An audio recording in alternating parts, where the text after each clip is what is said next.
ఎంతో గొప్ప నటులు, గొప్ప రచయిత కూడా అవ్వవలసిన కిషోర్ దాస్ గారు ఉన్నారు మనతో. నమస్కారం కిషోర్ దాస్ గారు. నమస్కారం. మా ఎవరి గోల వారి ప్రోగ్రాంలో ముఖ్యంగా చెప్పాలంటే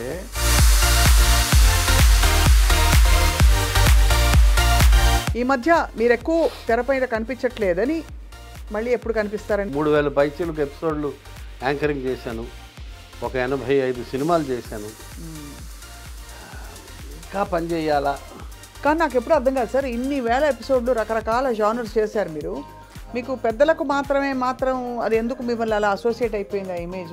I feel happy for that. నాకు ఇప్పుడు నేను చేసిన డోసేజ్ కన్నా ఇప్పుడు వస్తున్న కార్యక్రమాల డోసేజ్ ఎక్కువ ఉంది.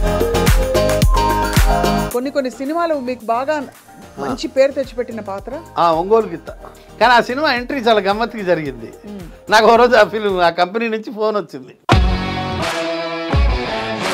1000 రూపాయలు చొప్పున ఇస్తాను, నేను ఇప్పుడే బాత్రూమ్కి వెళ్ళి వస్తాను సార్ అని ఇంటికి వచ్చాను.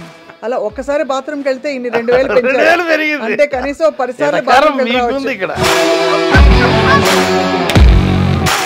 సో అలా ఆ విధంగా ప్రయాణం కొనసాగుతున్న టైంలో ఈ మధ్య ఏదో మిమ్మల్ని ఇంట్లోంచి పంపించేసి 83 రోజులు హాస్టల్లో ఉన్నాను. ఎంతమంది సార్ మీరు? అన్న చెల్లెళ్ళు? 5గురు. ఎవరు లేరు ఇప్పుడు, ఒక్కడే ఉన్నారు. ఎలా జరిగింది సార్? ఉంది అంటే ఇది ఇంకో విషయం చెప్పొచ్చు చెప్పకూడదు. 7 ఏళ్ల కొడుకు కూడా పోయాడు క్యాన్సర్తో. 10 నెలలు యాతన పడ్డాను. అప్పట్లో డబ్బులు కూడా లేవు. అంటే కన్నా జీవితంలో భాగం కదా సార్. జీవితంలో ఒకటమ్మా నేను గమనించాను, అన్నిటికన్నా కష్టం గర్భశోకం అంటారు కానీ కాదు, ఆకలి అన్నిటికన్నా డేంజర్. ఫుడ్కి డబ్బులు లేవు, వైజాగ్ వెళ్ళిపోయాను, ఏదో చిన్న ఉద్యోగం చేసుకుంటూ బతికాను. ఏంట్రా నువ్వు అన్నం తిన్నావా అన్నది, ఏడ్ చేశా. ఇప్పుడు ధనవంతుడు ఒకరోజు నేను అన్నం తిన్ను ఫాస్టింగ్లో ఉంటాను అంటే కాదు. మన దగ్గర తినడానికి డబ్బులు లేని పరిస్థితి ఉంటే థ్యాంక్స్ ఆఫ్ హంగర్ అంటారు, అది చాలా బాధగా ఉంటుంది.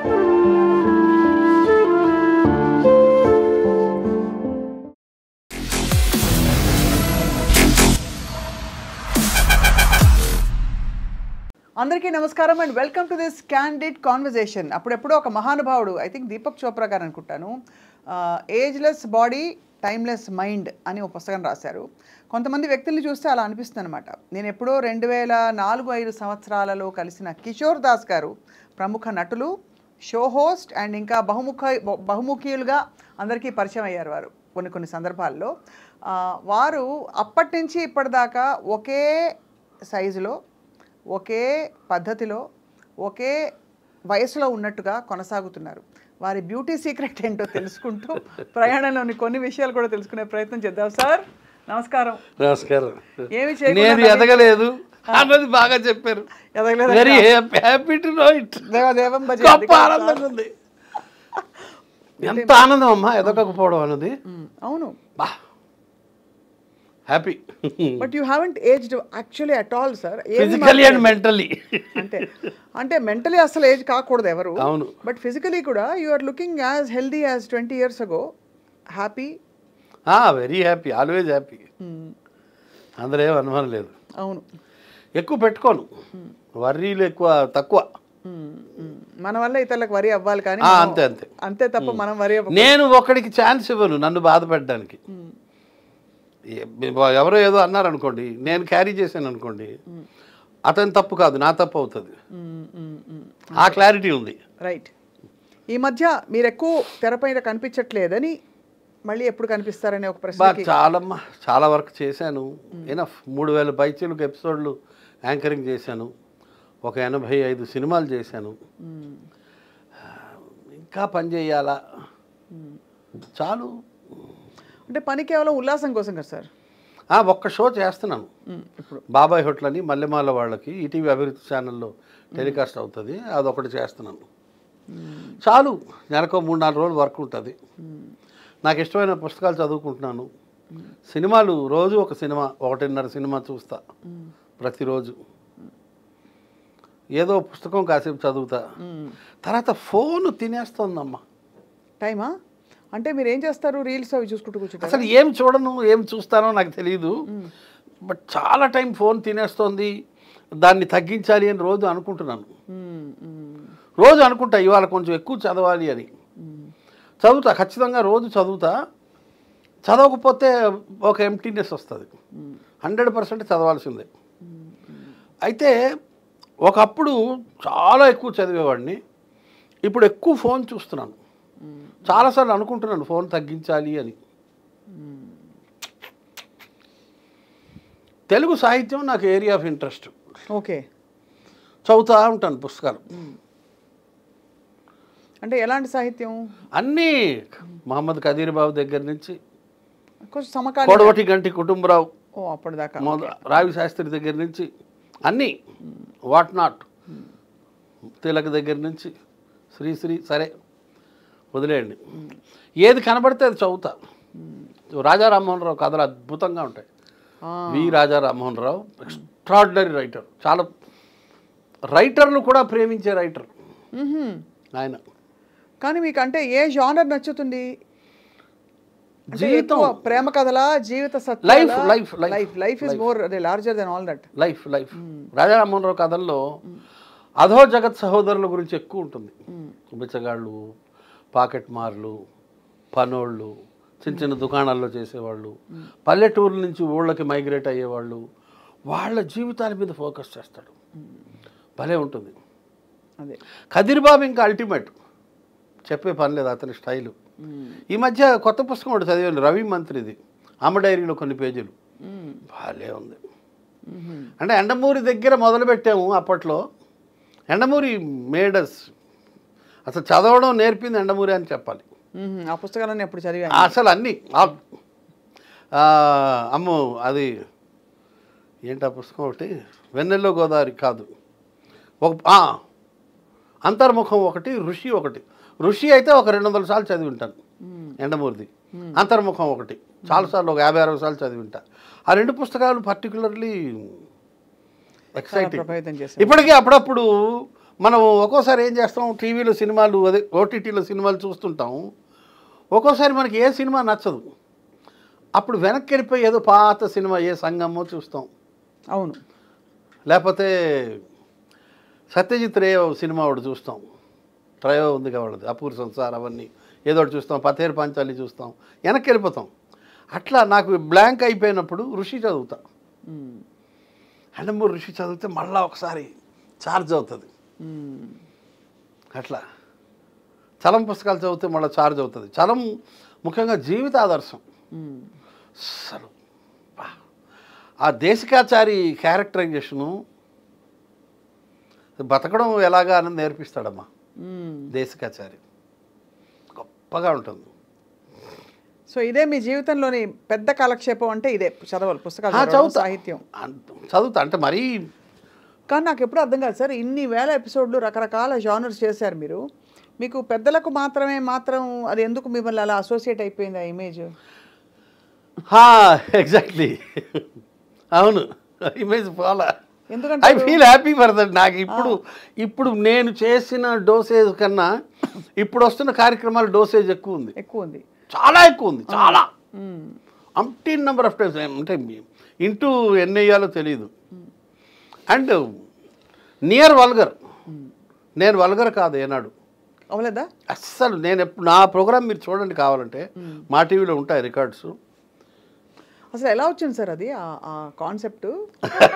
అడవి శ్రీనివాస్ గారిది అది కాన్సెప్ట్. నాకు మొట్టమొదటి అవకాశం అది. That was my first debut.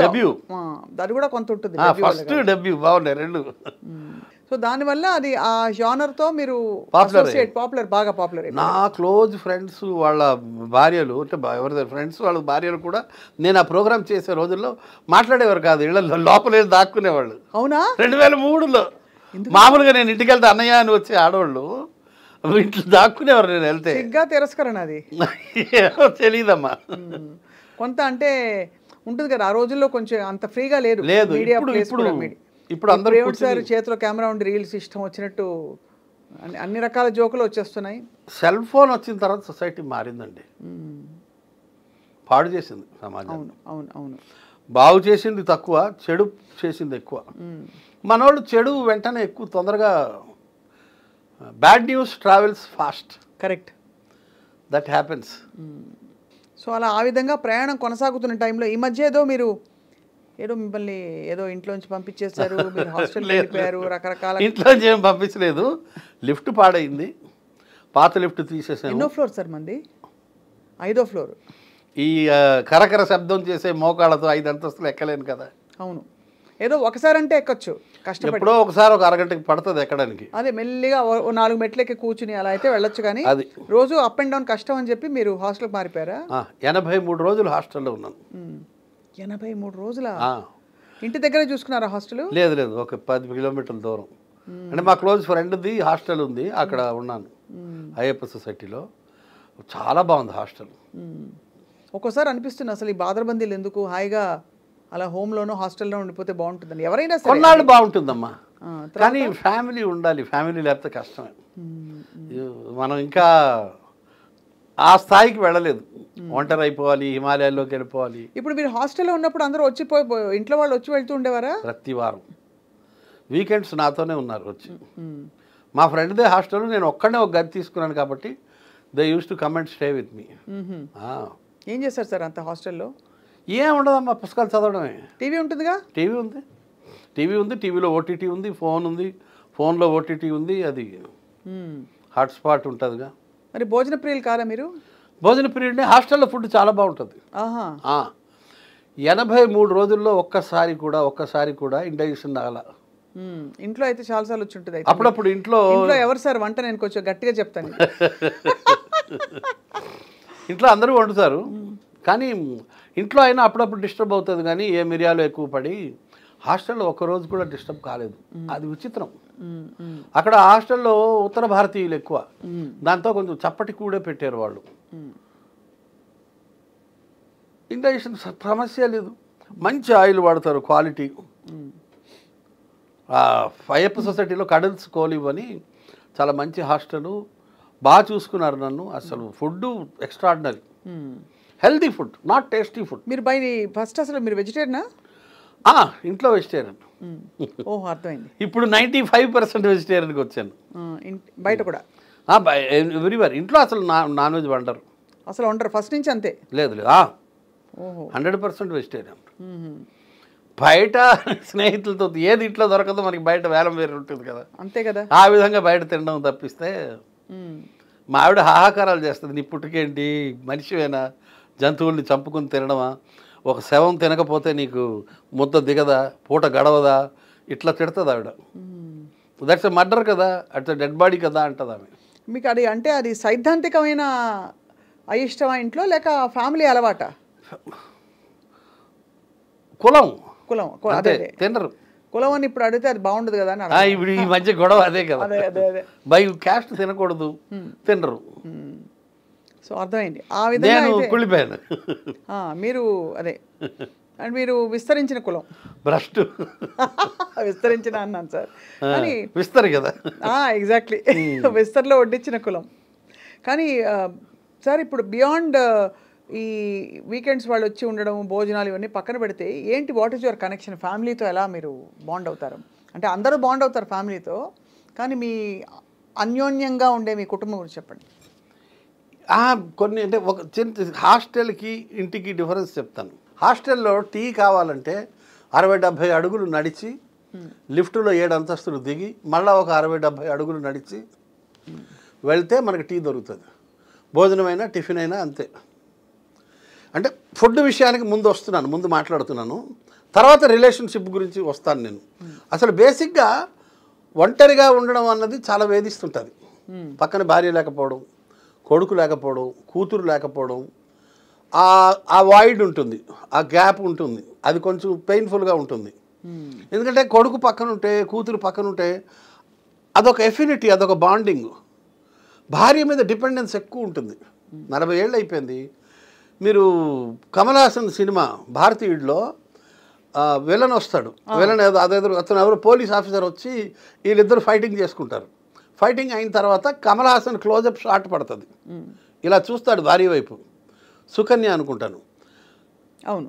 Cut చేస్తే అతను ఏమీ డైలాగ్ రాయడు శంకర్. కట్ చేస్తే అతను క్లోజప్, ఫైటింగ్ అయిపోతుంది, కమల్ హాసన్ క్లోజప్ పడుతుంది, ఇలా చూస్తాడు ఆమె వైపు, అంటే మనం ఇప్పుడు నేను విలన్ని కొట్టేసాను కాబట్టి పోలీసు వాళ్ళు నా దగ్గరికి వస్తారు కాబట్టి మనం ఈ ప్లేస్ ఖాళీ చేసేయాలి అన్న ఇండికేషన్ ఆమెకు అర్థమైపోయి 1 సెకండ్ 2 సెకండ్సే ఉంటుంది క్లోజప్. కట్ చేస్తే ఆమె దండం మీద ఆరేసిన బట్టలు తీస్తూ ఉంటుంది. అండర్స్టాండింగ్ అలా ఉంటుంది. అది భార్యాభర్తల బంధం అంటే ఒకళ్ళనొకళ్ళు అర్థం చేసుకోవడం అంటే. నేను పొద్దున్నే లేచి బ్రష్ చేసుకుని వచ్చి నా కుర్చీ మీద కూర్చుని నేను ఇలా రిమోట్లు పట్టుకుని టీవీ చూస్తుంటా. మా ఆవిడ వంటగదిలోంచి నన్ను చూస్తుంది. వీడిప్పుడు టీ తాగుతాడు అన్నది ఆమెకి ఇండికేషన్. నేను కుర్చీ మీద కూర్చున్న 120 సెకండ్స్లో నాకు టీ వస్తుంది. మళ్ళీ అరగంటలో ఇంకొక టీ వస్తుంది. నేను కనీసం ఇలా చూడను కూడా చూడను. అంత డిపెండెన్స్ ఉంటుంది భార్య మీద. హాస్టల్లో అది లేదు. నేను 60-70 అడుగులు నడిచి లిఫ్ట్ దిగి వెళ్ళాలి. పైపెచ్చు అక్కడ మనుషులతో నాకు అనుబంధం ఉండదు. ఇక్కడ నా భార్య ఊరు వెళ్ళింది అనుకోండి, ఆ పని నా కూతురు చేస్తుంది, ఆ పని నా కొడుకు చేస్తాడు. ఎందుకంటే అక్కడ ఒక ఎఫెక్షన్ ఉంటుంది, అక్కడ ఒక రిలేషన్షిప్ ఉంటుంది, అవును, ఒక బంధం ఉంటుంది, బ్లడ్ ఉంటుంది. హాస్టల్లో అది ఉండదుగా. అవును, హాస్టల్లో ఒక ఎంప్టీనెస్ ఉంటుంది. మనం ఇక్కడ టీ తెచ్చే మనిషిగా చూసినా కూడా తెచ్చేవాళ్ళు తేరు. ఇలా ఇలా ఇలా తిరిగి చూసినా కూడా అంతేనా. ఇంట్లో మనకి ఆ బాండేజ్ ఉంటుంది. అవును. నాకు 83 రోజులు ఉండి వచ్చాను. అక్టోబర్ 23 వచ్చాను. ఆగస్ట్ 1 వెళ్ళాను. లాస్ట్ 10-15 రోజులు అయితే నేను కింద మీద అయిపోయాను. ఫిష్ అవుట్ ఆఫ్ వాటర్ అయిపోయాను. మా ప్రెసిడెంట్కి రోజు ఫోన్ చేసి, మహేష్ ఇంకా ఎప్పుడయ్యా లిఫ్ట్ తయారవుతుంది, అయ్యా హరి గారు, సెక్రటరీ గారు, వెంకట గారు ఎప్పుడు లిఫ్ట్ తయారవుతుందంటే, దాస్ గారు చేసేస్తాం, కొంచెం ఓపిక పట్టండి దాస్ గారు, అయిపోద్ది 2-3 డేస్లో. పాపం వాళ్ళు మా ప్రెసిడెంట్ సెక్రటరీ వాళ్ళు కూడా పాపం చాలా ఓపిక చేసుకుని, అయ్యా శ్రీధర్ గారు, ఏమిటూరి శ్రీధర్ గారు కొంచెం లిఫ్ట్ చూడండి సార్, త్వరగా అయ్యేటట్టు చూడండి సార్ అని నేను ఫోన్లు చేసి పాపం చాలామందిని ఎంత విసిగించాలో అంత విసిగించాను. పాప వాళ్ళందరూ చాలా ఓపికతో నా జీవకులు నాతో పాటు ఉండే మా బిల్డింగ్లో ఉండే వాళ్ళందరూ ఎంతో ఓపికగా నాకు రిప్లై ఇచ్చారు. మొత్తానికి 83 డేస్ తర్వాత ఇంటికి వెళ్ళా. ఇంటికి వెళ్ళడానికి 83 డేస్ ఎందుకు పట్టింది? లిఫ్ట్ ఎందుకు? పాత లిఫ్ట్ తీయడానికి 4 రోజులు పట్టింది. ఓహో, తీసి కొత్త లిఫ్ట్ ఏమో పెద్దది. మళ్ళీ గోడలు పగలగొట్టారు. గోడలు పగలగొట్టి మళ్ళీ కాంక్రీట్ వర్క్ చేసి మళ్ళా వాటిని ఏమంటారు, రాళ్ళు పరుస్తారు, గ్రనైట్ రాళ్ళు పెట్టి మళ్ళీ కొత్త lift Johnson and Johnson automatic పెద్ద లిఫ్ట్ అది పెట్టేసరికి 83 రోజులు అయిపోయింది. ఈ లోపల పండగలు వచ్చాయి. పండగలకి ఏం చేశారు మరి? దసరా, దీపావళి కూడాను హాస్టల్లోనే. బహుత్ అన్యాయం. ఏం చేస్తాం, ఫోను ఒకళ్ళ మొహాల్లో భోజనాలు పట్టుకొచ్చారా? తెస్తారుగా, మామూలే కాదు. హాస్టల్లో కూడా స్పెషల్ ఫుడ్ చేశారు. దసరా వచ్చింది, దీపావళి వచ్చింది, లిఫ్ట్లో పనిచేసేవాళ్ళు రాలా, లేట్ అయింది. నేను ఇక్కడ ఉండిపోయాను. పాపం వీళ్ళు వచ్చి ఉన్నారు ఇక్కడ నాతో పాటు, ఇబ్బంది లేదు. కొడుకు ముఖ్యంగా కాపలా కాశాడు, ఫ్రీక్వెంట్గా వచ్చి వెళ్ళేవాడు. వాడు చూసుకున్నాడు బాగా. కొడుకు ఉంటే అదొక దమ్ము, ధైర్యం గొప్పగా ఉంటుంది. ఎంతమంది సార్ మనకి? అబ్బాయి అమ్మాయి. అబ్బాయి అమ్మాయి. అబ్బాయికి ఎన్నేళ్ళు? 34. అమ్మాయి 10 years చిన్న. నాకు 40 ఏళ్ళప్పుడు కూతురు పుట్టింది. when I was 40 years old. And she is now 24. So అయితే మీరు 64. 63 years and few days. మొన్న అక్టోబర్ 11 అమితాబ్ బచ్చన్ నేను ఒకే రోజు, సంవత్సరం తేడా. అబ్బా, పుట్టాం. చాలా మీరు ఈవెంట్ఫుల్ లైఫ్ అంటే ఫస్ట్ నుంచి. కానీ ఈ ఎంటర్టైన్మెంట్ మీడియాలోకి అసలు ఎలా వచ్చారు మీరు? అనుకోకుండా వచ్చాను. నేను ఈనాడు ఆంధ్రజ్యోతిలో కొద్దికాలం ఉద్యోగం చేసి జర్నలిస్ట్గా ఉన్నారు. వదిలేసి అడ్వర్టైజింగ్ ఏజెన్సీలో అనువాదాలు చేసుకుంటూ ఉండేవాడిని. మీరు చెప్పిన కొన్ని కోట్స్ చెప్పరా? ఒక ఐడియా మీ జీవితాన్ని మార్చేస్తుంది. అది మీద సార్ నేను విరివిగా చాలాసార్లు వాడేసుకున్నాను. మంచిదేగా, ఒక్క ఐడియా జీవితాన్ని మార్చేస్తుంది. ఐఎమ్ ప్రౌడ్ ఆఫ్ యూ అమ్మా. ఎన్నిసార్లు వాడుకుంటామో. అది లోయల్ ఇంటాస్ వాళ్ళకి రాశారు. గిరి సార్ మేనేజర్ అప్పుడు. ఆ ఏజెన్సీతోనే ఒక మంచి అనుభవం ఉంది, చెప్తాను. అట్లా చాలా రాశాను. తర్వాత స్మాల్ సేవింగ్స్ కూడా రాశాను. సొమ్ము భద్రం భవిత బంగారం అదొకటి రాశాను. దానికి ఇంగ్లీష్ ఏదో ఉండే, సేఫ్ మనీ ఫ్యూచర్ ఏదో ఉండే.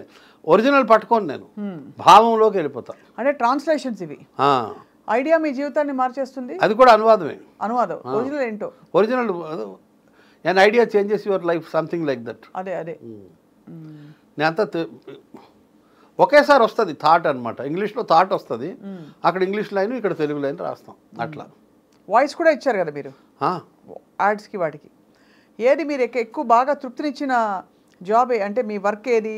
ఈ యాంకరింగ్ ఒకవైపు, యాక్టింగ్ ఒకవైపు, అడ్వర్టైజింగ్ లైన్ ఒకవైపు, ఇంకోవైపు వాయిస్ ఇవ్వడం. జర్నలిజం. అవునా? ఎవరినైనా ఉతికారేసారా? అలాంటి జర్నలిజమా? కాదు, మంచి జర్నలిజం అంటే మంచి అంటే ఐఎమ్ సేయింగ్ నేను జర్నలిజం, కల్చరల్ రిపోర్టింగ్ చేసేవాడిని. పెద్ద జర్నలిస్ట్గా పెద్ద గొప్పగా సాధించింది ఏం లేదు, మీలాగా సాధించింది ఏం లేదు.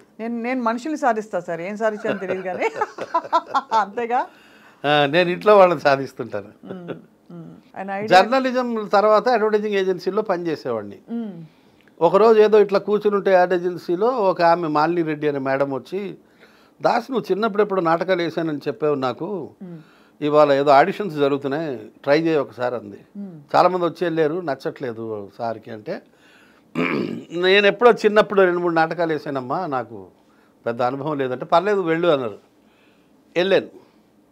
ఆయన ఎవరు నువ్వు అంటే, ఇట్లా ఇక్కడ ట్రాన్స్లేటర్ని సార్, కాపీ రైటర్ని, Telugu copy writer, Telugu translator, acting experience ఉందంటే, మెట్రికులేషన్లో ఒక నాటకం, ఇంటర్మీడియట్లో ఒక నాటకం, మా ఊరిలో సర్వేశ్వర గారి డైరెక్షన్లో ఒక నాటకం, మెట్రికులేషన్లో డీకే మేషారు, సహదేరావు గారి మేషారు వాళ్ళ డైరెక్షన్లో ఒక నాటకం, ఇంటర్మీడియట్లో ఒక ఒరియా నాటకం ఏదో చేశాను.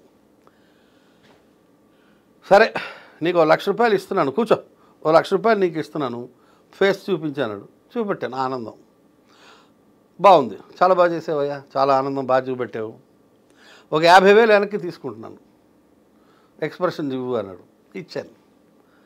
మళ్ళీ ఒక 25,000 ఇస్తున్నాను అన్నాడు, మళ్ళీ తీస్తున్నాను అన్నాడు. ఆ వేరియేషన్స్ చేయమన్నాడు, చేశాను. 3 రోజుల తర్వాత షూటింగ్ ఉంటుందో వచ్చే అన్నాడు. స్పాట్లో డిసైడ్ చేశాడు ఆయన. అట్లా స్మాల్ సేవింగ్స్ యాడ్కి ఫస్ట్ వర్క్ అనమాట అది. అప్పటికి మీరు ఇలాగే ఉండేవారా? ఇంకా బాగా సన్నగా ఉండేవారా? లేదు లేదు, లావుగానే ఉన్నాను. నేను పెళ్ళైన 5 ఏళ్ళకి లావు అయిపోయాను. మీ ఆవిడ వంట అంత బాగుంటుందా సార్? లేదమ్మా, మా జీన్స్ అలాగే ఉంటుంది, జెనెటిక్. ఇంట్లో అందరూ ఇలాగే ఉంటారు. సో అట్లా ఎంటర్ అయ్యాను. మెల్లగా ఇంట్రెస్ట్ కలిగింది, అరే ఇందులో ఏదో ఉంది అని. మెల్లగా ఈ సీరియల్స్, చిన్న చిన్న మోడలింగు, అప్పుడు ఏవో మోడలింగ్ చేశా, స్మాల్ సేవింగ్స్కి, సిడిఆర్ హాస్పిటల్కి, ఏవో రకరకాలు చేశాను. ఫండు కాలింగ్ అని టాటా టెలి సర్వీసెస్ వాళ్ళకి, ఇలాగ చాలా మోడలింగ్ కూడా చేశాను అప్పట్లో. మెల్లగా టీవీ ఫీల్డ్లోకి వచ్చాను. ఒకానొక పార్టీలో అడవి శ్రీనివాస్ గారు కలిసి అవకాశం ఇచ్చారు. మొదటి టెస్ట్లో ఫెయిల్ అయ్యాను, తర్వాత పాస్ అయ్యాను. మెల్లగా వచ్చేసింది. తర్వాత ఈటీవీ 2లో ఆహా అనే ప్రోగ్రామ్ 7 ఏళ్ళు చేశాను. తర్వాత ఎవరి గోల వారిది సూపర్. ఎవరి గోల వారిది అయితే సూపర్ హిట్. ఒక 5 ఏళ్ళు దున్నేశారు మీరు. అసలు ఆ షో కోసం వెయిట్ చేసేవారు అందరూ. ఇందాక మీరు లక్ష్మీ పార్వతి వాయిస్ చేశారు కదా, కొంచెం చేయండి ఒకసారి, చెప్తాను. అంటే ఏ విధంగా? ఇప్పుడు ఏదైనా నన్ను ఇంటర్వ్యూ చేయండి లక్ష్మీ పార్వతి. ఎంతో గొప్ప నటులు, గొప్ప రచయిత కూడా అవ్వవలసిన కిషోర్ దాస్ గారు ఉన్నారు మనతో. నమస్కారం కిషోర్ దాస్ గారు. నమస్కారం. మా ఎవరి గోల వారిది ప్రోగ్రాంలో ముఖ్యంగా చెప్పాలంటే అన్ని వాయిస్లు ఒకే మనిషి ఇచ్చాడు. ఎవరు సార్ వాళ్ళు? భవిరి రవి. భవిరి రవి గారు నాకు తెలియకపోవడం ఏంటి సార్? ధ్వని అనుకరణ చక్రవర్తి. అవును, ఆల్ వాయిసెస్, ఇందిరాగాంధీ దగ్గర నుంచి, బరాక్ ఒబామా దగ్గర నుంచి, సోనియా గాంధీ దగ్గర నుంచి, జవహర్లాల్ నెహ్రూ వాయిస్ దగ్గర నుంచి, రాజశేఖర్ రెడ్డి గారి అందరికీ నమస్కారములు, అంతేనా? అవన్నీ బరాక్ ఒబామా అసలు ఏంటేంటో చేసేస్తాడు ఆయన, మాయ చేసేస్తాడు. అవును అవును, అద్భుతం.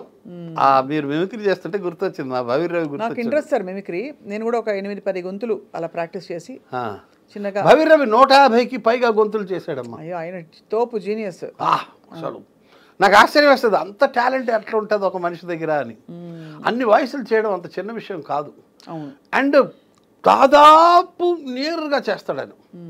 చంద్రబాబు అంటే దాదాపు చంద్రబాబు దగ్గరగా వెళ్తాడు. మీరు చేయరా సార్ మిమిక్రీ? అస్సలు రాదమ్మా, అసలు. మీరు జస్ట్ వచ్చి సూత్రధారుడు అంతే. మీరు వచ్చి అనేసి ఇదేం జరిగిపోతుందని నేను కొంచెం సెటైర్ బాగా పలుకుతుంది నాకు కొంచెం. అంటే మెయిన్గా అంటే నేను డైరెక్టర్స్ యాక్టర్ని ఆల్వేస్. నాకు పెద్ద సొంతంగా ఏమీ అన్ని తెలివితేటలు ఉండవు, అంత టాలెంట్ కూడా లేదు. అయ్యో. కానీ డైరెక్టర్ చెప్పింది పట్టుకోగలుగుతా. మాకు అంజద్ బాబు గారు డైరెక్టరు. ఆయన అసలు ఆయన కూడా చాలా సహజ వేటకారి, మామూలు కాదు రియల్ లైఫ్లో కూడా. అంతే. ఆయన చెప్తాడు, నేను చేసేస్తాను. నేను ఏ షూటింగ్కి వెళ్ళినా కూడా, నేను ఇప్పుడు వినోద్ ఫిల్మ్ అకాడమీలో ప్రిన్సిపాల్గా పనిచేస్తున్నాను. నేను మా స్టూడెంట్స్కి ఎప్పుడు చెప్తుంటాను, డైరెక్ట్ షూటింగ్కి వెళ్తే ఫస్ట్ డైరెక్టర్ నాడి పట్టుకోండి అంటాను. అవును, డైరెక్టర్ పల్స్ పట్టుకోవాలి. నేను అది పట్టేస్తాను, వదిలిపెట్టినది చాలా ఫాస్ట్గా పట్టుకుంటాను, కాబట్టి ఇబ్బంది లేదు. అవును, సహజంగా వాళ్ళని చేసి చూపించమంటాను నేను. I request them. Amjad Babu గారు చేసి చూపిస్తారు, ఆయన కొంచెం చేసి చూపిస్తే చాలు, మిగతాది నేను అల్లుకుపోతా. ఆ టాలెంట్ ఉంది. సో అలాగా మీ ప్రయాణం టీవీ తోటి, అలాగే కొన్ని సినిమాలు మీకు బాగా మంచి పేరు తెచ్చిపెట్టిన పాత్ర ఒంగోలు గిత్త సినిమా మొత్తం ఉంటాను. అవును, రామ్. కానీ ఆ సినిమా ఎంట్రీ చాలా గమ్మత్తుగా జరిగింది. నాకు ఓ రోజు ఆ కంపెనీ నుంచి ఫోన్ వచ్చింది, మేము ఇలాగ ఒక క్యారెక్టర్ అనుకుంటున్నాము, యాక్చువల్లీ ప్రొడ్యూసర్ గారే చేసేస్తారు అనుకున్నాము, చిన్న క్యారెక్టరు, ఏవో అది క్యారెక్టర్ కొంచెం పెరిగేటట్టుంది, కొంచెం మీలాంటి ఎక్స్పీరియన్స్డ్ అవసరము అన్నారు. పిలిచారు, మేనేజర్ పిలిచాడు, మాట్లాడాడు. ఎంత తీసుకుంటావు అంటే, నాకు ఆల్రెడీ ఒంగోలు గిత్త ఎవరి గౌరవ వారిదిలో రోజుకి 10,000 ఇస్తున్నారు, ఎపిసోడ్కి 10,000 అన్నాను. 1000 రూపాయలు ఇస్తానన్నాడు. ఒక 25 రోజులు ఎంతో ఉండొచ్చు, 20 రోజులు ఉండొచ్చు, 30 రోజులు ఉండొచ్చు, 25 రోజులు ఉండొచ్చు, 1000 రూపాయలు చొప్పున ఇస్తానన్నాడు. నేను ఇప్పుడే బాత్రూమ్కి వెళ్ళి వస్తాను సార్ అని ఇంటికి వచ్చాను. అంతేనా? మళ్ళీ ఒక 4-5 రోజుల తర్వాత మళ్ళీ ఫోన్ చేశాడు. నేను వెళ్ళాను, సరే అని. వెళ్తే 3,000 ఇస్తామండి అన్నాడు. ఓహో, అలా ఒక్కసారి బాత్రూమ్కి వెళ్తే ఇన్ని 2,000 పెరిగింది. అంటే కనీసం 10 సార్లు మీకుంది ఇక్కడ, మీది ఎటకారం తక్కువ కాదు. 2,000 మళ్ళీ బాత్రూమ్కి వెళ్ళాను. మళ్ళీ పిలిచారు 4 రోజుల తర్వాత, మళ్ళీ 5,000 చేశారు. మళ్ళీ బాత్రూమ్కి వెళ్తానని లేస్తుంటే పట్టుకున్నాడు, కుదరదు అట్లా లేదు అన్నాడు. ఇప్పుడే నిజంగా వస్తానని చెప్పి మళ్ళీ ఇంటికి వెళ్ళిపోయా. ఒక వారం రోజుల తర్వాత మళ్ళీ ఫోన్ చేశారు, 5,000 కాదు కానీ మీరు వచ్చి కొంచెం మాట్లాడండి అని. నేను రానని చెప్పాను. నేను మొండికేసా, నా వల్ల కాదండి, మీరు ఏందండి ఈ చేపల భారం. అంతే కదా మరి, ఈ మేనేజర్లు ఎంత సంస్థకి మిగులుద్దామా అని ఆలోచిస్తాను. అంతేగా, వాళ్ళ పనే అది, పాపం వాళ్ళు మాత్రం ఏం చేయగలరు. నేనైతే చెప్పాను, నేను రానండి, మీ చేపల బేరం నా వల్ల కాదు, మానేయండి, అక్కర్లేదు, నాకేం అవసరం లేదన్నాను. డైరెక్టర్ గారు పిలుస్తున్నారు అని చెప్పారు. డైరెక్టర్ పిలిస్తే వెళ్ళాలి. Director is the boss, director is the God for an actor. వెళ్తే ఆయన చెప్పాడు, దాసు, నేను ఒక సినిమా ఫ్లాప్ అయింది నాది, ఒక సినిమా హిట్ అయింది, ఆ సందిగ్ధంలో, ఆ సంధి కాలంలో నేను ఉన్నాను. నాకు కూడా ఈ సినిమా ఒక పరీక్ష. నువ్వు నాకు కోఆపరేట్ చేస్తే నేను భవిష్యత్తులో సినిమాలు చేస్తూనే ఉంటాను, కాబట్టి నీకు నేను వేషం ఇస్తాను, నాకు కొంచెం కోఆపరేట్ చేసి చెయ్యి అంటే, నేను ఇంత అమౌంట్ అనుకుంటున్నానండి, ఇస్తే చేస్తానండి అన్నాను. ఎంతో కొంత లేవోయ్, నీకు ఇస్తాను లేవోయ్, రావోయ్, నువ్వు చేయబోయ్ అన్నాడు. చేస్తాను సార్ అని చెప్పి అప్పుడు ఆయన మాటకి తలవకి నేను కోరుకునే అమౌంట్ తీసుకునే చేశాను. అంతే. బట్ మామూలుగా మీరు డిమాండింగ్ కిషోర్ దాస్ గారు అంటే అప్పుడు డిమాండింగ్, ఇప్పుడు లేదు, తగ్గిపోయింది. కాదు అంటే జనరల్గా మీరు పేమెంట్ అంటే పేమెంట్, మాట అంటే ఒకప్పుడు ఉండేవాడిని అట్లా, చాలా బాగా ఇదిగా. మనకి ఇల్లు గడవాలి కదా సార్, అది కూడా ఉంది కదా. ఒకప్పుడు ఉండేవాడిని, ఇప్పుడు ఎలా సార్ మీ కుటుంబ నేపథ్యం? పర్వాలేదు, ఇప్పుడు హ్యాపీ. ఇప్పుడు హ్యాపీ. కానీ స్టేజ్ దాటేసాను, ఆ స్టేజ్ దాటా. ఒకరోజు నేను ఒకే టీ ఒకే బన్నుతో గడిపాలని స్టోరీలు యాక్టర్లందరికీ ఉంటాయి, మీకు ఉందా సార్? ఉంది. మీకు నిజంగా ఉందా? నేనేదో ఒక్కరోజా ఉందండి, అది చెప్తానండి. అట్లా అప్పట్లో చాలా పర్టికులర్గా ఉండేవాడిని. ఇప్పుడు అంటే ఇప్పుడు లేదు. ఇప్పుడు నేను ఎక్కడికైనా వెళ్తే చూస్తాను. నేను చిన్న కంపెనీ అనుకోండి, నేను మరీ బాధపడకుండా, మీరు మరీ ఆనందించేయకుండా మధ్య మార్గంలో ఇవ్వండి సార్ అంటాను. నేను ఫిగర్ చెప్పను. సో మరీ బాత్రూమ్కి వెళ్ళాల్సిన అవసరం లేకుండా, అంతేనా? ఎటకారికి ఎటకారము అట్లా. ఇప్పుడు తగ్గింది. ఒకప్పుడు చాలా పర్టికులర్గా ఉండేవాడిని, ఇప్పుడు మారాను. ఇప్పుడు ఏంటి సార్, డిజిటల్ మీడియాలు అవి ఇవి అన్ని రకాల మీడియాలు ఓటీటీలు వచ్చాక అసలు ఇన్ఫ్లేట్ అయిపోయాయి కదా మొత్తం పేమెంట్స్. అవును, పెరిగాయి. సో అయితే మీరు కష్టపడిన సందర్భాలు ఉన్నాయి డబ్బు లేక. ఒక్కరోజు ఒక్కరోజు ఎలా అవుతుంది? ఎప్పుడో చిన్నప్పుడు జరిగింది అట్లా. ఎంతమంది సార్ మీరు అన్న చెల్లెళ్ళు? 5గురు. 5గురు. ఎవరు లేరు ఇప్పుడు, ఒక్కడే ఉన్నాను. అయ్యో సార్ వాళ్ళు బాధగా. 2 తమ్ముళ్ళు. చాలా బాధ. తమ్ముళ్ళు కూడా వెళ్ళిపోయారా? 2 తమ్ముళ్ళు, చిన్నవాళ్ళే కదా సార్, అక్క, మీరే చిన్నవాళ్ళు. అన్నయ్య అందరూ. ఎలా జరిగింది సార్? లాస్ట్ తమ్ముడు 7 ఏళ్లకే బావిలో పడి చనిపోయాడు. అయ్యా అయ్యా అయ్యా. అక్క 7 ఏళ్లకే జ్వరం వచ్చి చనిపోయింది. అన్నయ్య 50 ఏళ్ళకి హార్ట్ అటాక్, తమ్ముడు 50 ఏళ్ళకి హార్ట్ అటాక్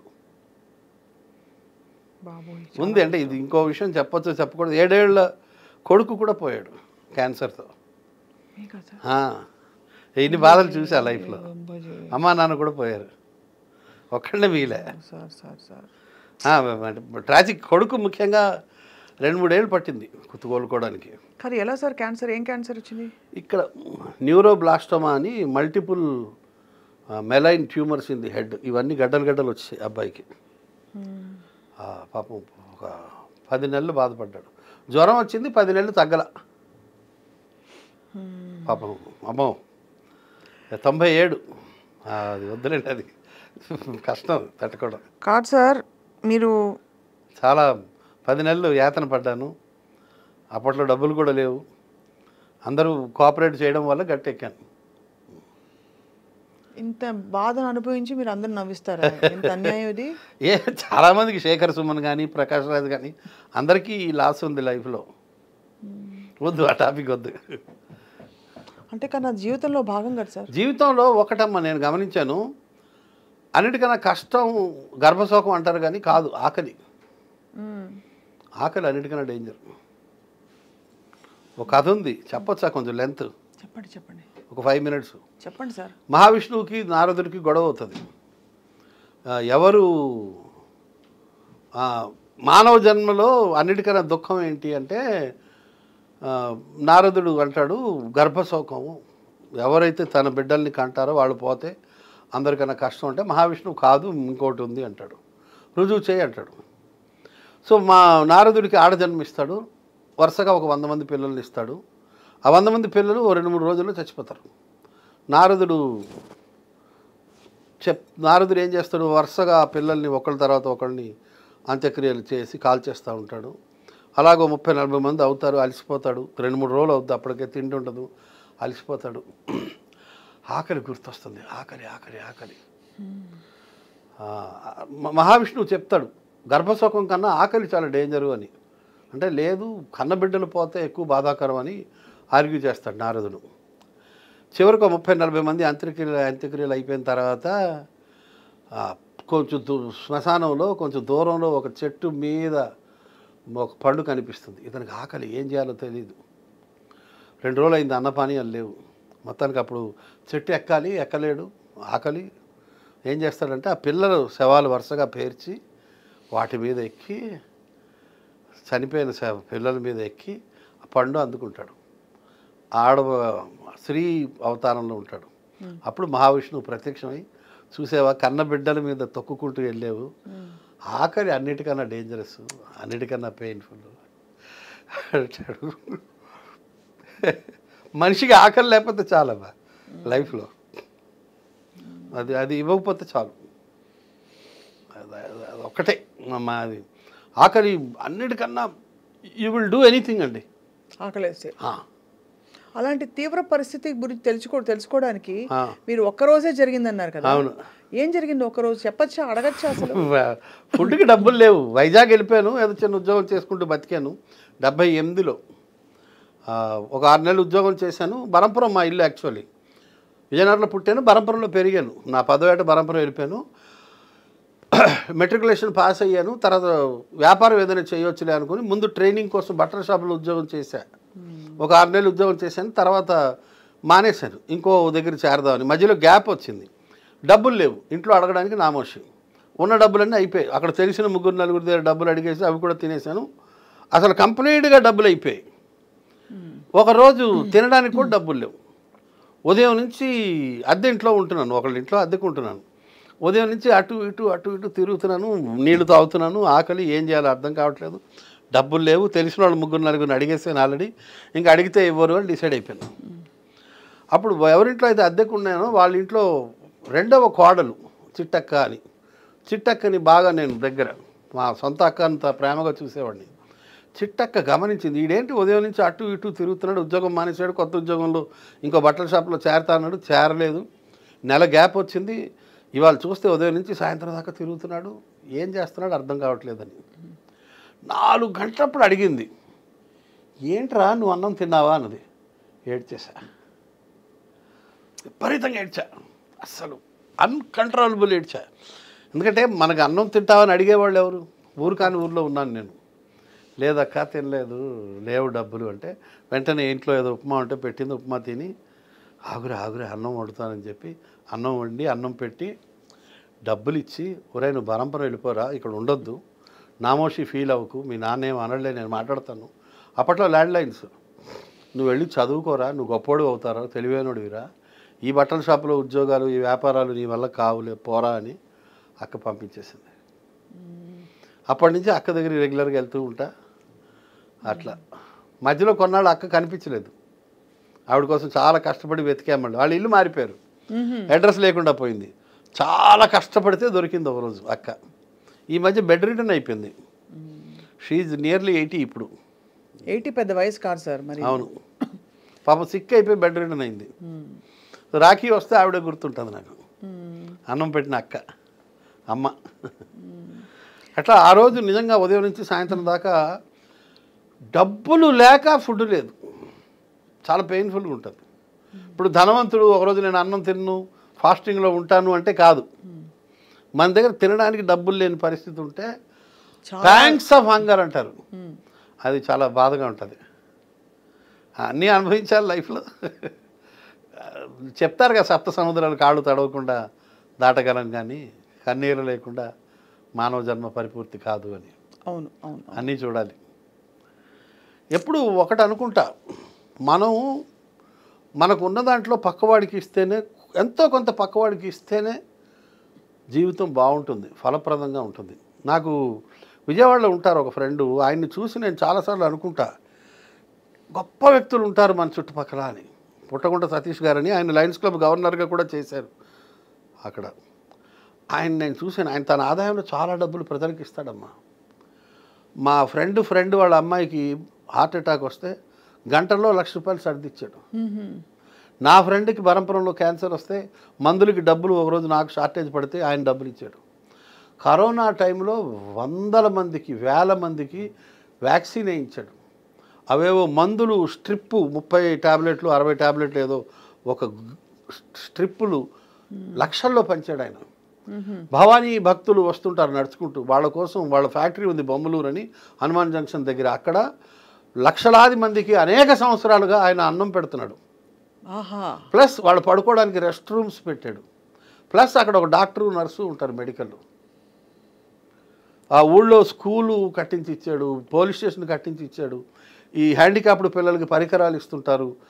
చాలామంది పిల్లలకి గవర్నమెంట్ స్కూల్స్లో యూనిఫారాలు, పేద పిల్లల ఫీజులు కట్టడం, ఇలాగ అనేకం చేస్తుంటారు ఆయన.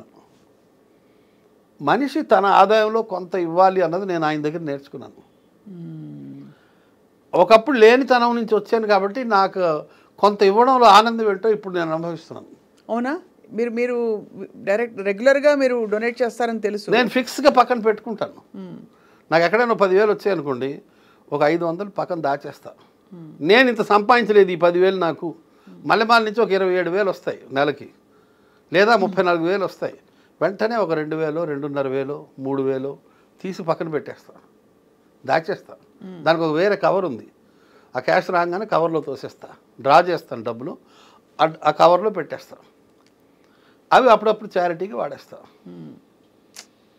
జోక్ వేయచ్చా సార్? కొంత చేయకపోతే దేవుడు మనల్ని చూడడు. అవును, కరెక్టే. అవును, జోకులు వేయండి. జోకులు వేయచ్చా సార్? ఆ కవర్ ఎక్కడ పెట్టారో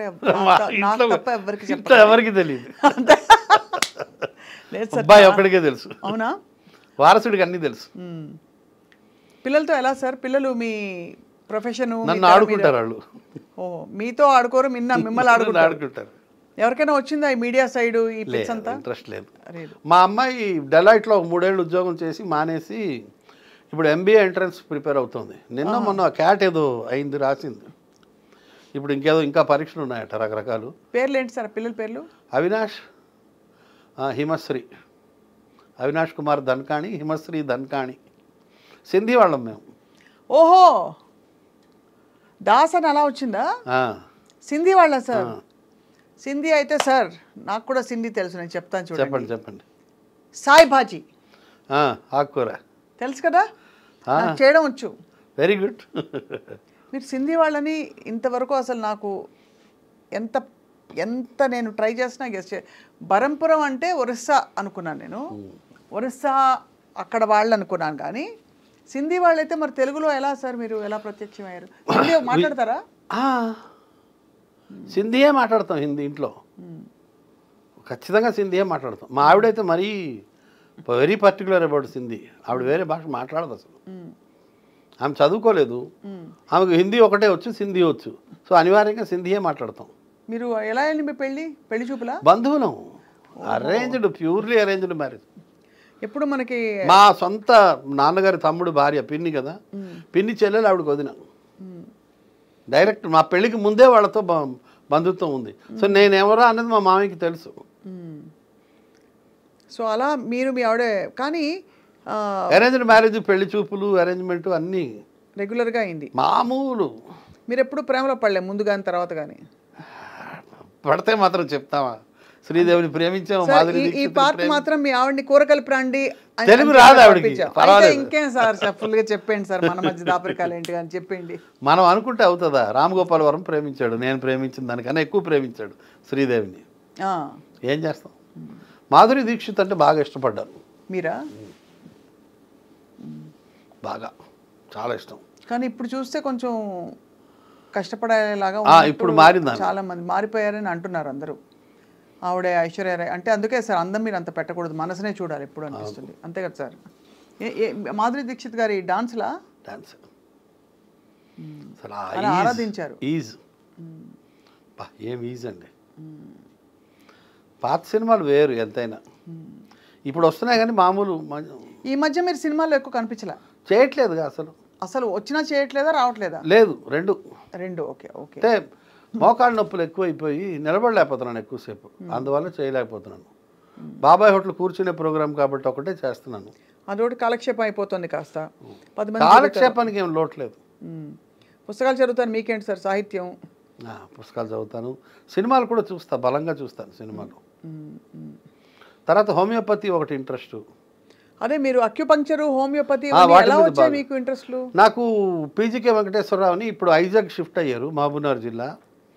ఆయన్ని చూసిన తర్వాత హోమియోపతి మీద ఇంట్రెస్ట్ కలిగింది. ఆయన మూలాల్లోకి వెళ్ళి ట్రీట్ చేస్తాడమ్మా. ఎలాంటివి? డయాబెటీస్ ఇలాంటివా? డయాబెటీస్, బీపీ ఎప్పుడు హోమియోపతి వెళ్ళకూడదమ్మా. అది క్లియర్. హోమియోపతిలో అంత రీసెర్చ్ జరగలేదు. డయాబెటీసు, బీపీ ఎప్పుడైనా సరే ఎలోపతియే వాడడం సేఫ్. ఎందుకంటే అవి పారామీటర్స్ మారుతుంటాయి, వాటిని మానిటర్ చేయాలి జాగ్రత్తగా. అవును, నేను చూశాను ఒకటి కొన్ని కేసులు చూశాను. పీజీకే వెంకటేశ్వర గారు ట్రీట్ చేయడం. ఆయన క్లాస్మేట్ ఒక కేసు చూశాను, పిల్లాడికి విరోచనాలు అవుతుంటే ఆయన కూడా డాక్టరే, పేషెంట్ ఫాదర్, కానీ ఆయన ఇస్తే తగ్గలేదు, ఈయన మందు ఇస్తే తగ్గిపోయింది. ఏంటంటే అన్ట్రీటెడ్ ఫ్రాక్చర్ ఉంది, అన్ట్రీటెడ్ ఫ్రాక్చర్కి ఈయన మందు ఇచ్చాడు, పీజీకి విరోచనాలు తగ్గాయి. ఓహో. తర్వాత ఎగ్జిమా వస్తే ఇంకో కేసులో ఎగ్జిమా వస్తే ఒక మనిషికి తగ్గకపోతే అతను డాక్టర్ అయ్యి ఉండి ఎగ్జిమా మందులన్నీ వాడాడు, తగ్గలేదు. కానీ ఈయన చూసి మందులు ఇచ్చాడు, తగ్గిపోయింది. ఆయన ఏదో మెలాంకలీలో ఉన్నాడు, అతని తల్లిపోయి చాలా బాధలో ఉన్నాడు పేషెంట్, దానికి ఆ మందు ఇచ్చాడు. యాసిడ్ ఫాస్ అని ఒక మందు ఉంది హోమియోపతిలో. అవును, తెలుసుగా. Melancholy after the death of an intimate person లక్షణం. వెంటనే క్షణాల్లో, గంటల్లో తగ్గిపోయింది ఆయనకి. ఎగ్జిమా డ్రై అయిపోయింది. ఆయన ఎక్కడ ఉంటారు సార్ ఇప్పుడు? ఐజా అనే విలేజ్లో ఉంటున్నారు, మహబూబ్నగర్ జిల్లా. ఈ 70+ జీనియస్ ఆయన. అసలు ఇలాంటివి ఎన్నో కేసులు ఆయన చేస్తుంటారు, సాల్వ్ చేశారు. బ్యూటిఫుల్. కాంప్లికేటెడ్ డిప్రెషన్కి మంచి మందులు ఇస్తాడు ఆయన. మనుషులు డిప్రెషన్లో మానసిక. ఎల్లోపతిలో మళ్ళీ రీసెర్చ్ అంత లేదు, హోమియోపతిలో రీసెర్చ్ ఉంది డిప్రెషన్కి. ఆక్యుపంచర్లో కూడా మంచి మందులు ఉన్నాయమ్మా. నేను చూస్తున్నాను ఈ మధ్య ఆక్యుపంచరు. నాకు ఒక ఫ్రెండ్ ఉన్నారు డాక్టర్ సుధాకర్ అని. వాళ్ళకి ఇన్స్టిట్యూట్ కూడా ఉంది, cosmic institute of acupuncture and naturopathy. ఆయన్ని కూడా చూశాను. చాలా కాలంగా ఉన్న మజిల్ పెయిన్స్, కాళ్ళ పెయిన్స్ కొంతమందికి భలే తగ్గించాడు ఆయన. హోమియోపతి ఎలోపతి వాళ్ళు రిజెక్ట్ చేసేసి ఇంకా మీరు వెళ్ళిపోండి, ఎన్ని సర్జరీలు చేసినా బాగుపడదు అన్న కేసుని ఒకటి చూశాను. ఆయన నడిపించాడు. ఒక 10-12 ఏళ్ల పిల్లకి మొత్తం జుట్టు తెల్లబడిపోతే బ్లాక్ చేశాడు ఆయన. అయ్య బాబాయ్, సూదులు గుచ్చి సరిపోయింది నేను. అవును, no medicine, no chemical, nothing. Just mind మీద ఒక 4-5 సూదులు గుచ్చడం, మళ్ళీ వారం రా అనడం. వైట్ గ్రే అయిపోయిన హెయిర్ బ్లాక్ చేశాడు ఆయన. సుధాకర్ ఆయన గాంధీనగర్లో ఉంటాడు ఆయన. న్యాచురోపతి కూడా అద్భుతమైన, అదే ఆక్యుపంచర్ కూడా అద్భుతమైన. ఆయన భలే చెప్తాడు ఆయన. అసలు సీజనల్ ఫ్రూట్స్ తినాలి అంటాడు షుగర్ పేషెంట్లు కూడా. అది న్యాచురోపతి వాళ్ళు. మన ఎలోపతి డాక్టర్లు ఏమో షుగర్ ఉన్నవాళ్ళు అసలు అరటిపండు తినకూడదు, ఒక పావు అరటిపండు తినాలి, అరటిపండు తినాలి అని నోరు కట్టేస్తారు. ఆయన లేదు, తింటే మంచిది, మామిడిపండు సీజన్లో మామిడిపండు తినండి మంచిది అంటాడు ఆయన. బాగుంది సార్. అయితే వీళ్ళిద్దరు మీ ఫ్రెండ్సా? బాగా. వీళ్ళందరినీ దగ్గరగా చూశాను నేను, కేసులు డీల్ చేయడం. అసలు అబ్బో, ఈ సోరియాసిస్ తగ్గదు. అవును. ఒక రిటైర్డ్ ఇంజనీర్కి డాక్టర్ పీజీకే వెంకటేశ్వర తగ్గించాడు. తగ్గిస్తే ఆయన బాగా డబ్బు గలవాడు, రిటైర్డ్ ఇంజనీర్. ఒక స్థలం రాసి ఇచ్చాడు పీజీకేకి. ఓహో, జాక్పాట్ కొట్టేసావు పీజీకే అన్నాను నేను. అంతే కదా. పేటే గౌడే కాకే వెంకటేశ్వరరావు. జాక్పాట్ అంటే స్థలం కొట్టడం ఏంటండి బాబు, స్థలం రావడం ఏంటి అని ఆయన అంటే ఆయన డిసైడ్ అయిపోయాడు. ఆయన పిల్లలందరికీ సెటిల్ చేసినట్టున్నాడు డబ్బులన్నీ. సోరియాసిస్ తగ్గదు అని ఆయన ఫిక్స్ అయిపోయాడు. ఈయన తగ్గించాడు. తప్పకుండా మీ ద్వారా ఈ ఇద్దరు వ్యక్తుల్ని మేమందరం కలవాలి సార్. కలుద్దాం, ఎంత మాట. కానీ మాకు స్థలాలు లేవని ముందే చెప్పేస్తాం. ఆయన ఫీజు గురించి పెద్ద పట్టించుకోవడం.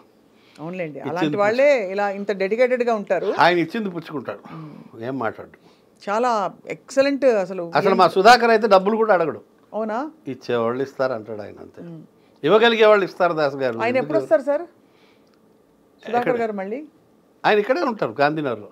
ఓకే, కావాలంటే ఒక రోజు పిలిపిద్దాం, ఇంటర్వ్యూ చేద్దాం. తప్పకుండా ఇంటర్వ్యూ చేద్దాం. ఆయన ఇంకా తెలుసుకోవాలి అక్యుపంక్చర్ గురించి. నాకు అది ఆశ్చర్యంగా ఉంటుంది. అసలు 2 సూదులు గుచ్చితే మన రాజారామన్ రావు ఈ కథా రచయిత, ఆయనకు కూడా కాళ్ళు బాగా నొప్పులుంటే అనేక సంవత్సరాలుగా జస్ట్ కొన్ని సూదులతో తగ్గించాడు ఆయన గుచ్చి. సార్ మీరు పాటలు కూడా మీకు ఇష్టం కాబట్టి మీరు పాడితే వింటాను. మీకు కాదు ఇప్పుడు భావయామి విన్నాను. అక్యుపంక్చర్ మీద పాట పాడండి. ఉన్నాయి, నాకు రావు పాడడం. చెప్పండి సార్. నిజంగా గుర్తులేవు పాటలు. గుండు సూది అమ్మో, అంటే మిమ్మల్ని చూస్తే మా అందరికి చమత్కారం వెటకారం అలా ప్రవహిస్తున్నాయి. ఉబికి వస్తుంది. కానీ చాలా రేర్ కాంబినేషన్ కిషోర్ దాస్ గారు. మీరు సమాజం మారిందండి. చెప్పాలంటే నేను గమనిస్తున్నాను మా చిన్నప్పుడు పరిస్థితులకి ఇప్పుడు పరిస్థితులకి. ఇప్పుడు నాకు ఒక 10 మంది బామ్మరుదులు, ఎవరి ఇళ్లలో వాళ్ళే ఉంటున్నారు. ఒక అన్నదమ్ముడి ఇంటికి ఇంకో అన్నదమ్ముల పిల్లలు వెళ్ళట్లా. ఎందుకు అంటే వెళ్ళి నెలల తరబడి సంవత్సరాల తరబడి ఉండడం అన్నది లేదు. నేను మా చిన్నప్పుడు మా నాన్నగారు మా అమ్మ మేము అన్నదమ్ములం ఒక దగ్గర ఉండేవాళ్ళం. మా చిన్నాన్నలు ఇంకో దగ్గర ఇంకో 5 కిలోమీటర్ల దూరంలో ఉండేవారు. మా స్కూల్కి మా చిన్నాన్నీళ్ళ దగ్గర. నేను మా చిన్నాన్న ఇంట్లోనే ఉన్నాను for years, not for days, months, for years. 5 ఏళ్ళలో 7 ఏళ్ళలో వాళ్ళ ఇంట్లో ఉన్నాను నేను. మా చిన్నాన్న విపరీతంగా కొట్టేవాడు, నన్ను చదివించేవాడు. నేను బాగా చదవాలన్నది ఆయనకి లక్ష్యం. మా చిన్నాన్నకి అప్పుడు కొత్తగా పెళ్ళయింది. మా పిన్ని నా బట్టలు ఉతికేది. నాకు అప్పుడు 9-10 ఏళ్ళు. మా పిన్ని అప్పట్లో 18 ఏళ్ళు, అంత కొత్తగా పెళ్ళి వచ్చింది. ఏనాడు ఎవడేడు ఏంటి మీ అన్నయ్య కొడుకు నేనెందుకు మోయాలి అని ఏనాడు మా చిన్నాన్నని విసుక్కోలేదు. జఠానంద్ ధన్కాని, భగవాన్ దాస్ ధన్కాని, 2 అన్నదమ్ములు. జఠా చిన్నాన్న నన్ను కొట్టి కొట్టి చదివిస్తే మా పిన్ని అడ్డం పడేది. ఏంటి చంపేస్తావేంటి పిల్లోడిని అనేది. నేను వాళ్ళకి పిల్లలు పుట్టక ముందు నేను కొడుకుని. ఇప్పుడు మా అమ్మ నాన్న లేరు, నాకు వాళ్ళే అమ్మ నాన్న. Joint family. ఈరోజు అట్లా లేదు. 10 మంది బామ్మర్దులు, వాళ్ళ పిల్లలు ఒకరింటికి ఒకళ్ళు వెళ్ళట్లేదు. సంవత్సరాల తరబడి ఉండడం ఏంటి? అసలు వారం కూడా ఎవరింట్లో ఎవరు ఉండట్లేదు. మేము ఉన్నాం. నాకు తెలియదు అసలు మా అమ్మ నాన్న ఇంట్లో ఉన్నాం, నేను మా చిన్నాన్న ఇంట్లో అంతకాలం ఉండకూడదన్న విషయం నాకు తెలీదు. వాళ్ళు కూడా ఏనాడు ఏ ఒక్కరోజు అబ్జెక్ట్ చేయలే. ఏంటి ఇన్ని రోజులు ఉంటాడని, వీడేంటి ఇక్కడ ఉంటున్నాడని మా పిన్ని ఒక్కరోజు ఎవరైనా వస్తే ఎప్పుడు వెళ్తారు మళ్ళీ అని అడుగుతారు కదా. అవును, ఎన్ని రోజులు అమ్మ ప్రయాణం అని, అంతేనా? మా పిన్ని ఒక్కరోజు మా చిన్నాన్న వదిలేండి, సేమ్ బ్లడ్ పోని, పిన్ని ఒక్కరోజైనా అడిగిందా? లేదే. నువ్వు ఎన్నాడు ఇక్కడే ఉండిపోయావు రా, 5 ఏళ్ళు అయిపోయింది పోరా అని ఒక్కరోజైనా అనాలి కదా. అనలే, ఈనాటికి అనదు. బొంబాయిలో ఉంటారు, అక్కడ ఒక గది ఉంది, నేను ఎప్పుడు వెళ్ళినా ఆ గదిలో ఉంటా. అది నీ గదేరా అంటది మా పిన్ని ఇప్పటికీ. గది నాదే అంటారు. Super sir. ఆ అనుబంధాలు చూసిన తర్వాత ఇప్పుడు మనుషుల్ని చూస్తూ ఉంటే ఎవరి ఆ ఆస్తి మా మామయ్య పోయారు, అత్త పోయింది, వాటాలు వేసేసుకున్నారు, అన్నదమ్ములు పనిచేసుకున్నారు, ఎవరి గోల వాళ్ళది, ఎవరి జీవితాలు బతికేస్తున్నారు. మా టైంలో అట్లా లేదు. అంటే సౌకర్యాలు కూడా పెరిగాయి కదా సార్. ఇప్పుడు ఏ మాటకు ఆ మాట మాట, ఖర్చులు పెరిగాయి, ఖర్చులు సౌకర్యాలు అన్నీ. ఇప్పుడు ఎవరికి వాళ్ళకి తీరికలు లేవు అంతా. ఇప్పుడు ఒక చోట నుంచి ఇంకో చోటుకి వెళ్ళాలంటే ఇదివరకు ఒక రోజులో మనం ఒక పనే చేసేవాళ్ళం, అది చేస్తే మహా ఘనకార్యం అని ఉండే పరిస్థితులు అలా ఉండేవి అప్పుడు. ఇప్పుడు ఈ తరంలో ఇప్పుడు మేము పరిగెట్టాం అనుకోండి, ఫర్ ఎగ్జాంపుల్ సార్, ఇక్కడ ఒక షూటింగ్ అవుతుంది, అక్కడ ఇది అవుతుంది, ఈ లోపల అక్కడికి వెళ్ళిపోవాలి, ఆ పని చేసేయాలి, ఈ లోపల కూరగాయలు కొనేసుకోవాలి, అన్ని పనులు మల్టీ టాస్కింగ్. ఇది కూడా ఒక కారణం అంటారా? తీరిక లేదు సార్. అనుబంధాలు తగ్గిపోయాయి, ప్రేమలు తగ్గిపోయాయి.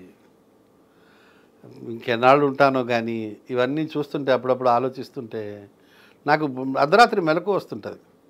నేను మళ్ళా లేచి పుస్తకం చదివే లోపల, టీవీ చూసే లోపల కాసేపు ఆలోచిస్తుంటా, ఏం చేస్తున్నాం మనం, ఏం చెయ్యాలి మనం, ఏం చేశాను ఇవాళ, నా వల్ల ఎవరు బాధపడలేదు కదా, నేను ఎవరిని హర్ట్ చేయలేదు కదా. మనం స్పీడ్ మాటల్లో నెమరేసుకుంటా. చాలా చాలా సొసైటీలో డబ్బులు అడిగితే ఎవరికి ఇవ్వట్లేదు. అది చాలా ఆందోళన కలిగిస్తుంది. కొద్దిమంది మా పుట్టగుంట సతీష్ లాంటి వాళ్ళు తప్పిస్తే ఏదైనా అవసరం ఉంటే, సతీష్ గారు చెప్పారు నాకు, ఎప్పుడైనా అవసరం ఉంటే మొహమాట పడద్దు, డబ్బులు కావాలంటే తీసుకో అని. అలా కొద్దిమంది ఉంటారు. నాకు ఇంకో ఫ్రెండ్ కూడా ఉన్నాడు, అంజయ్య అని, అతను కూడా చెప్పాడు 1-2 సార్లు, దాసు ఎప్పుడైనా డబ్బులు అవసరమైతే అడుగు, మొహమాట పడుకో అని. అరుదుగా ఉంటారు. అది తగ్గిపోయింది ఆ సంఖ్య. అవును, ఒకప్పుడు ఎంతెంత డబ్బైనా ఒకళ్ళకొకళ్ళు ఇచ్చి పుచ్చుకునేవాడు, వడ్డీ అన్న ప్రశ్నే లేదు. అదేవిధంగా ప్రేమలు ఉండేవి, అదేవిధంగా హెల్పింగ్ నేచర్ ఉండేది. ఒకరికొకడు చాలా విషయాల్లో సహాయపడేవాళ్ళు.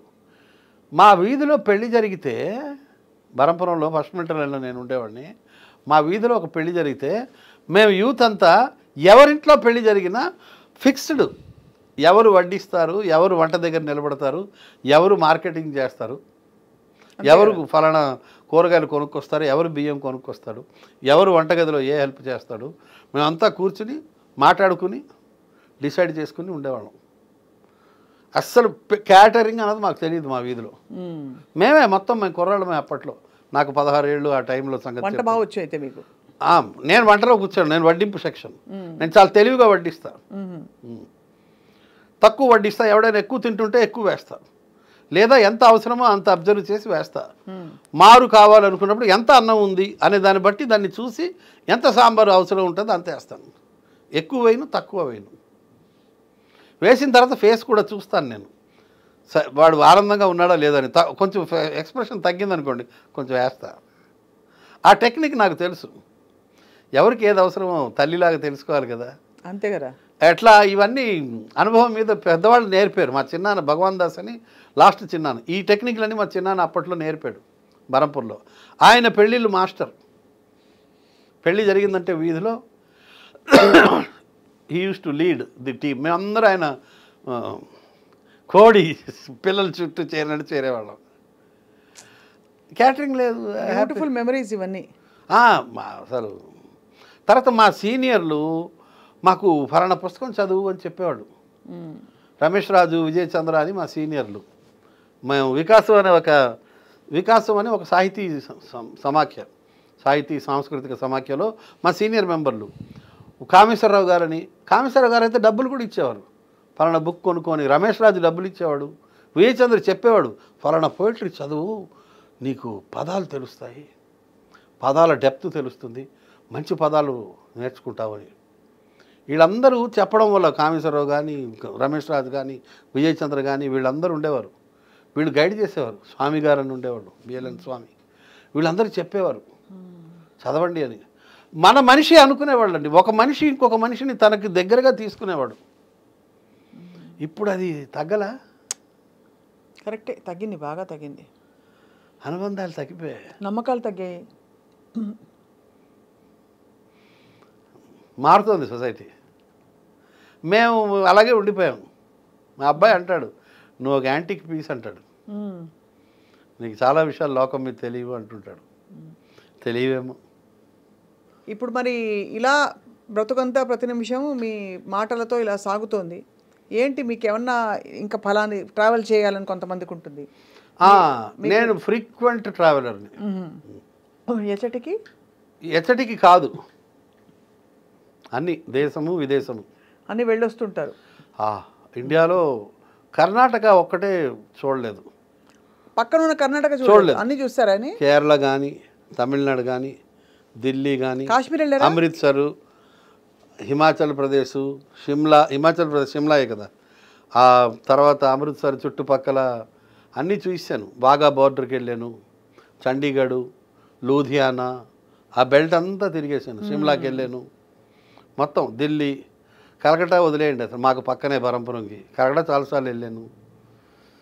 బొంబాయి, షిర్డీ కానీ, కేరళలో చాలా ప్లేసెస్ చూశాను. తమిళనాడులో ప్రతి వీధిలో ఏ గుడి ఉందో చెప్పగలను, అంత తిరిగాను. అబ్బా, తమిళ్ పేసెల్లా తెలియదు, ரொம்ப நல்லா தெரியும். వరాదు కొంచెం వరకు. Okay okay. నా కత్రికన్ ఏమిటి? నేను కత్రికన్ నేర్చుకుంటాను. కత్తికపోరేన్ కత్తిరికేన్ అని నాకు చెప్పిన వాళ్ళు అట్లా చెప్పారు. కత్తిరికేన్, కత్తిరికేన్. లేకపోతే నేను కత్తిరికాయన్ అంటే నేను వంకాయ. నాకు ఒక కత్తిరికాయ, నాకు ఒక 100 పదాలు వచ్చు తమిళంలో. అంతేనా? దాదాపు 100 పైన పదాలు తెలుసు, చాలా పదాలు. అయితే మీ ఇంటికి భోజనానికి ఎప్పుడు పిలుస్తాను చెప్పండి సార్. Any time. మీరు వడ్డింపుల సెక్షను అండ్ మంచి శాకాహార భోజనం తినడానికి మీ ఇంటికి వస్తాను. శాకాహారమే ఉండేది అక్కడ. మేడంకి సింధీలో ఏం చెప్పాలి చెప్పండి. ఖాయిందం. అయితే మేడంకి ఖాయిందం, రోటీ ఖాయిందం, రోటీ ఖాయిందం, అది అంతే చాలు అని చెప్పేస్తే అద్భుతంగా ఆ విధంగా నేను. She will be very happy to serve food to someone. Great. She is happy. ఎప్పుడు ఎవరైనా ఇంటికి వస్తే కూడా ఏదో ఒకటి పెడతాది. మా అమ్మ ఆ విషయంలో క్వాలిటీ. మా ఇంట్లో ఎప్పుడూ ఒక రాత్రిపూట అన్నం మిగిలేదు. పొద్దున పూట తాలింపేసి ఎవరెవరు తినడం. ఇప్పుడు లేదు. మా అమ్మ ఉండగా. అప్పుడు పూర్వం అలా ఉండేవి కదా సార్ పరిస్థితులు. అంటే వంటలు కూడా అలా ఎక్స్పెక్ట్ చేసేవారు ఎవరో వస్తారని. ఎవరో ఒకరు రాకపోకలు కూడా తగ్గిపోయాయి. మీరు అన్నట్టు ఇందాక ఏదో క్యాజువల్గా మనం మాట్లాడడం కానీ వాస్తవమే. ఇదివరకు టైంకి భోజనం టైంకి ఎవరో వచ్చేయడం, ఆగండి అన్నయ్య గారు బియ్యం పడేస్తున్నానని. కానీ శ్రీ మహావిష్ణువు వచ్చాడు అంటారు. నాకు క్లోజ్ ఫ్రెండ్ ఉన్నాడు, సుందరరామ శాస్త్రి అని. వాళ్ళ మమ్మీ నన్ను పెద్ద కొడుకు అంటది. ఆవిడ నేను భోజనం టైంకి వెళ్తే మహావిష్ణువు వచ్చాడు రా అంటది అబ్బాయితో, మా తమ్ముడితో. అది ఆవిడ అసలు ఆవిడ ఆ మాటకి ఎంత ఆనందం. ఆవిడ ఎన్ని 100 సార్లు తిన్నాను నేను వాళ్ళ ఇంట్లో భోజనం, అమ్మ బతికుండగా. ఎప్పుడు భోజనానికి టైంకి కానీ వెళ్ళాను అనుకోండి, ఖచ్చితంగా భోజనం చేయాల్సిందే. అండ్ ఉంటుంది అక్కడ భోజనం. అది ఆశ్చర్యం, ఎప్పుడు ఉంటుంది వాళ్ళ ఇంట్లో భోజనం. నాకు భోజనం పెడతారు. అండ్ ఒక్కరోజు కూడా ఆవిడ ఈడెందుకు వచ్చాడు అన్న ఫీలింగ్ లేదు. చాలా ఆనందంగా పెడతారు ఆవిళ్ళు. సుందరరామ శాస్త్రి అని ఎంత ఆనందంగా పెడుతుందంటే అమ్మ భోజనం. బా, సేమ్ క్వాలిటీ వాళ్ళ ఆవిడకి కూడా వచ్చింది. వాళ్ళ అక్క కూతురే, ఆ బ్లడ్డే కదా ఆ క్వాలిటీ. అన్నం పెట్టడంలో ఆనందం పొందుతారు. ఆ జనరేషన్ వాళ్ళు ఉన్నారు ఇప్పటికీ. ఉన్నారు సార్, ఇప్పటికీ ఉన్నారు. అండ్ ఇప్పుడు యూత్లో కొంచెం ఆ క్వాలిటీస్ మనం ఇన్కల్కేట్ చేయాలి. సాంఘిక జీవనం గురించి మనం కొంచెం పిల్లలకి నేర్పిస్తూ ఉంటే మంచిది. అవును సార్, అది నేర్పాలి. అతి త్వరలో మీరు కొత్త ప్రోగ్రామ్ ఇలా రావాలి. Thank you. కిషోర్ అని. అవును, అంతేనా? ఏదైనా ఒక టాపిక్ తీసుకుని ఇలాంటితోటి మీరు ఇంకా కనిపించాలి, వినిపించాలి, నవ్వించాలి, కవ్వించాలి అని కోరుకుంటున్నాం సార్ కిషోర్ దాస్ గారు. మీ లైఫ్లో ఇన్ని జరిగి మీరు ఇలా ఉన్నారు ఇంత హ్యాపీగా అంటే అది మీ పరిణతికి భగవంతుడి అపారమైన కృపకి ఒక తార్కాణం అని చెప్తూ మీ సమయం కేటాయించి మాకు బోల్డ్ విషయాలు చెప్పినందుకు ధన్యవాదాలు. థ్యాంక్ యూ అమ్మా. ఇక అతి త్వరలో హోమియోపతాయ నమః, అక్యుపంక్చరాయ నమః అంతే. థ్యాంక్ యూ అమ్మా. Thank you sir.